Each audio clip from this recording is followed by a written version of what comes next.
What's up, everyone? Welcome to the Power Play with CJ. Obviously, we all heard the news by now. The talks have broken down again. Complete opposite state of mind that I was, a couple hours ago, a day ago, 24 hours ago, and it's upsetting. But it's kind of like you're watching a horror movie, and you're expecting, it's obvious that a monster is going to jump out at some point, but you're really not expecting it because you're saying, that's too obvious. But it still happens.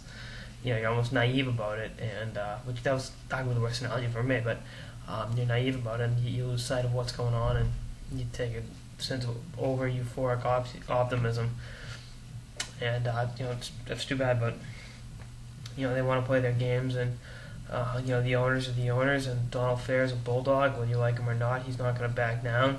And to quote one hockey writer, I think it was Elliot Friedman, said.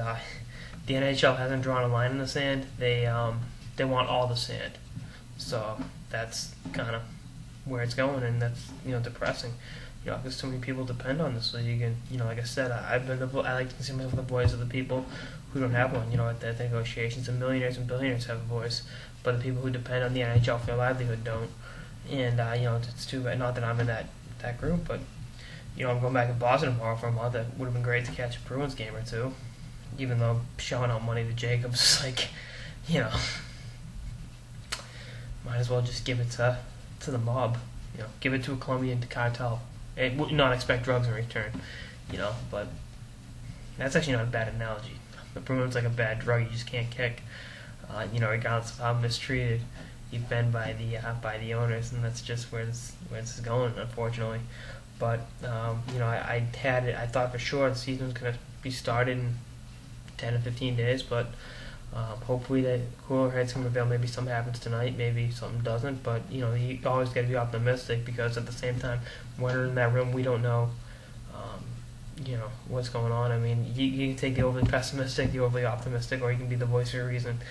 It's pretty hard to be the voice of reason when there is no reason doing all the shit's going on, but we'll see what happens. I still hold out some hope, but it's going to be an uphill battle, and the owners have got to be willing to compromise, and Donald Fair does too. But we'll see what happens. Like I said, fingers crossed, because someone got to be reasonable and all this. It has to be some moderate, because it looked like it was going well 24 hours ago. So we'll see what happens. That's all I got in this episode of Power Play with CJ on the latest of CBA talks breaking down again.